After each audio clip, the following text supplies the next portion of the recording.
Hi friends, welcome to Vasantha cooking channel. இன்னைக்கு நம்ம என்ன செய்ய போறோம்னா பருப்பு உருண்டை குழம்பு வைக்க போறோம். ஃபர்ஸ்ட் உருண்டைக்கு என்னென்ன தேவைங்கிறத பார்ப்போம். வாங்க எப்படி செய்யலாம்னு பார்க்கலாம். கடலைப்பருப்பு 150 கிராம் நல்லா ஊற வச்சிருக்கேன் அரை மணி நேரம். தேங்காய் பல்லா கொஞ்சோண்டு எடுத்து வச்சிருக்கேன். வெங்காயம், சின்ன வெங்காயம் 2 பல்லு பூண்டு பொடியாக கட் பண்ணி வச்சிருக்கேன். 2 பச்சை மிளகாய், கடுகு, சோம்பு, ஜீரகம், உப்பு, பெருங்காயம், நல்லெண்ணெய், மஞ்சத்தூள், மல்லி இலை. இப்போ இந்த கடலைப்பருப்பை நம்ம 1க்கு 3/4 அரைச்சிக்க போகிறோம். தண்ணியே இல்லாமல் இங்கே பாருங்கள் ட்ரையாக இருக்குது. இதை அப்படியே நம்ம அரைச்சிக்க போகிறோம். அரைச்சிட்டு காமிக்கிறேன். அடுப்பை பற்ற வச்சுக்குவோம். பருப்பு பாருங்கள் 1/4 அரைச்சி வச்சுருக்கேன். ஒரு சொட்டு கூட தண்ணி விடல, நல்லா கெட்டியாக அரைச்சி வச்சுருக்கேன். இது என்ன பண்ணுவோன்னு பார்ப்போம். நல்லெண்ணெய் கொஞ்சோண்டு எண்ணெய் விட்டுருக்கேன்.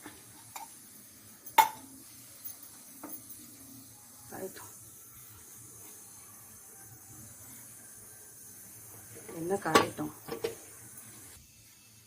இப்போ கடுகு, ஜீரகம், சோம்பு 3ஐயும் போட்டுருவோம் தாளிக்கிறதுக்கு. இது பொரியட்டும்.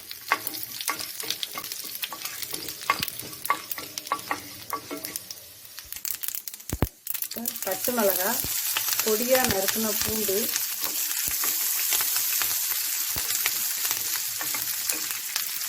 வெங்காயம், நான் சின்ன வெங்காயம் போட்டிருக்கேன்.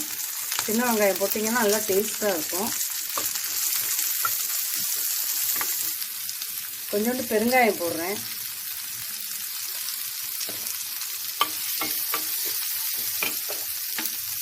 பருப்புக்கு தேவையான உப்பு,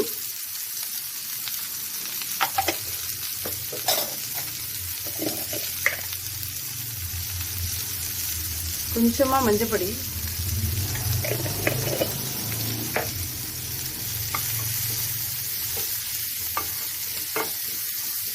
போட்டு இதெல்லாம் நல்லா வதங்கணும்னு இல்லை, திருப்பி நம்ம குழம்புல தான் போட போகிறோம். லாஸ்ட்டாக தேங்காய், நீங்கள் இஷ்டப்பட்டால் தேங்காய் போட்டுக்கலாம், வேணான்னா விட்டுறலாம். திருவியும் போடலாம். பல்லாக போட்டால் நம்ம சாப்பிடையெல்லாம் நல்லாயிருக்கும், டேஸ்ட்டு கொடுக்கும்.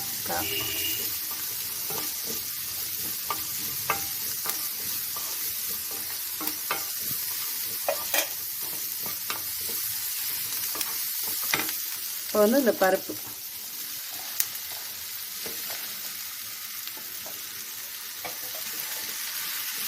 ரொம்ப நேரம் கிண்டணும்னு இல்லை, இது ஒன்று சேர்ந்துருச்சுன்னா போதும்.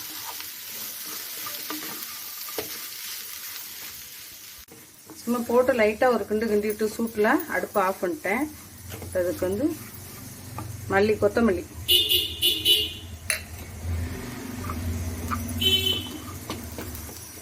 இதெல்லாம் ஒன்றா கலந்து விட்டுட்டு ஆற வச்சுருவோம். இது ஆறிக்கிட்டு இருக்கட்டும். நம்ம அதுக்குள்ளே குழம்பு எப்படி தாளிக்கலான்னு பார்ப்போம். குழம்புக்கு தேவையான பொருள் சின்ன வெங்காயம், பூண்டு, 2 தக்காளி, கருவேப்பிலை, தாளிக்கிறதுக்கு நல்லெண்ணெய், கடுகு, வெந்தயம், பெருங்காயம், மிளகாத்தூள், மல்லித்தூள், மஞ்சத்தூள், தேங்காய் பால், புளி, உப்பு. எப்படி தாளிக்கலான்னு பார்க்கலாம் வாங்க. எண்ணெய் கொஞ்சம் கூட ஊற்றிக்கோங்க. நல்லெண்ணெய் தான் ஊற்றிருக்கேன் நான்.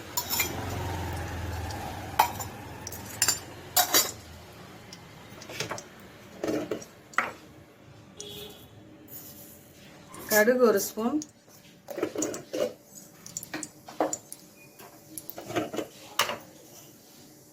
வெந்தயம்,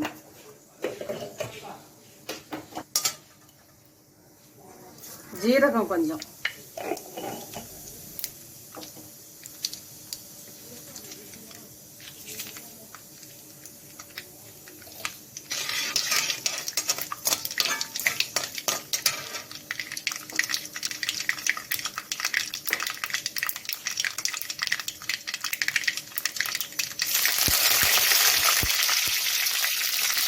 பூண்டு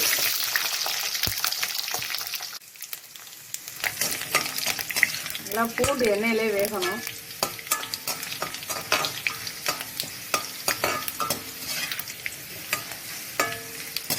பாருங்க கலர் சேஞ்ச் ஆயிடுச்சு. இப்போ வந்து வெங்காயம், சின்ன வெங்காயம்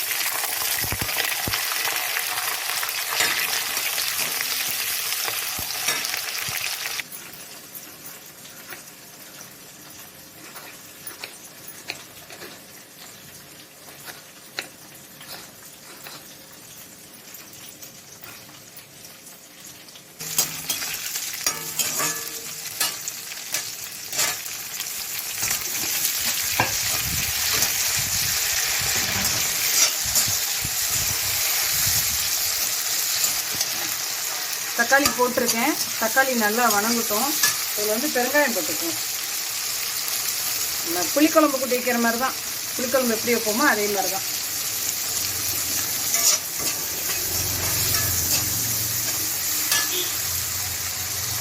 கொஞ்சோண்டு உப்பு போட்டால் அந்த தக்காளி நல்லா கரைஞ்சி வரும்.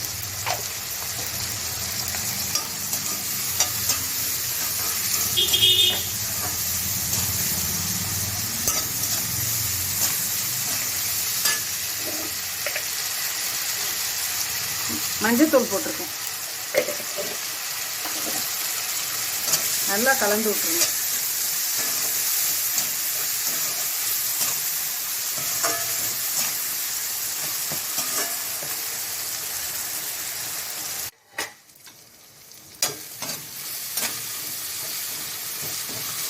பாருங்க இந்த தக்காளி எல்லாம் நல்லா வெந்துருச்சு.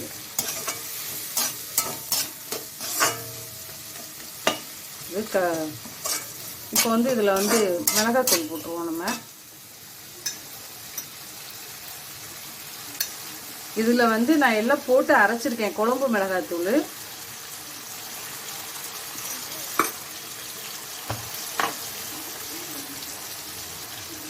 மல்லித்தூள்,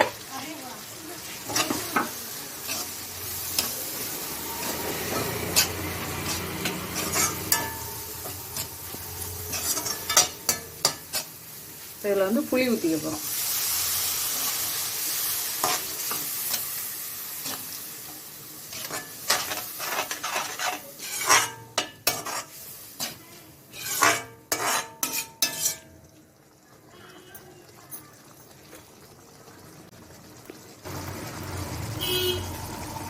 குழம்புக்கு தேவையான உப்பு,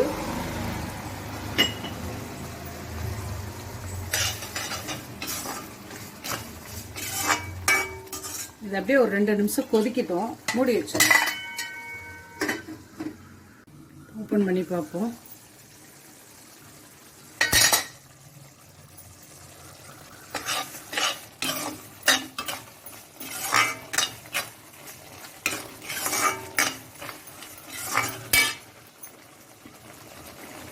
வந்து தேங்காய் பால் விட்டுருவோம்.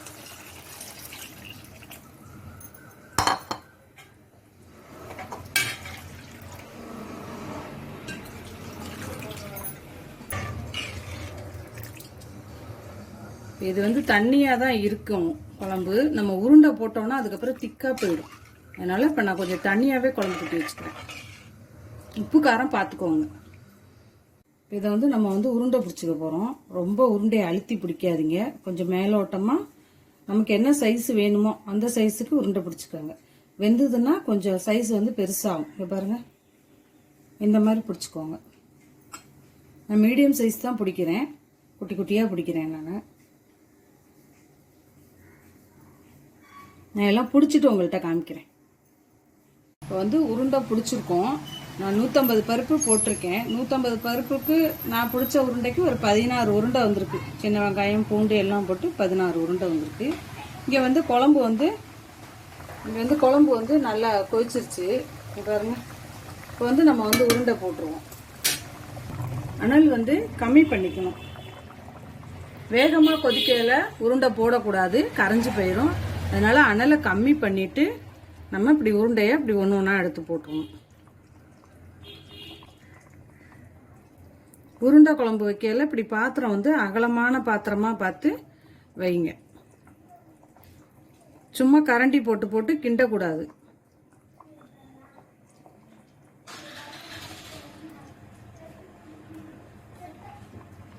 நான் எல்லாமே போட்டுட்டேன்.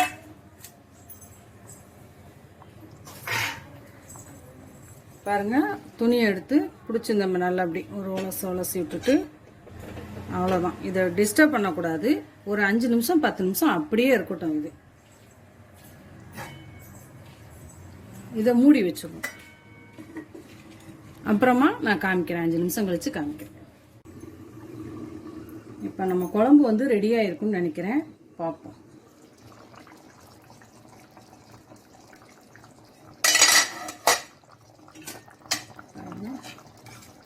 நம்ம போட்ட உருண்டையை விட கொஞ்சம் பெருசாக இருக்குது பாருங்க. அடுப்பா ஆஃப் பண்ணிடுவோம்.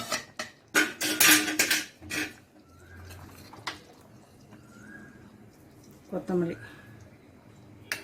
அடுப்பு ஆஃப் பண்ணியாச்சு. இப்போ நம்ம பருப்பு உருண்டை குழம்பு ரெடி ஆயிடுச்சு. இதே மாதிரி நீங்களும் வீட்டில் செஞ்சு சாப்பிட்டுட்டு எப்படி இருக்குன்னு கமெண்ட்ஸ் பண்ணுங்க, ஷேர் பண்ணுங்க, லைக் பண்ணுங்க, சப்ஸ்கிரைப் பண்ணுங்க. தேங்க்யூ.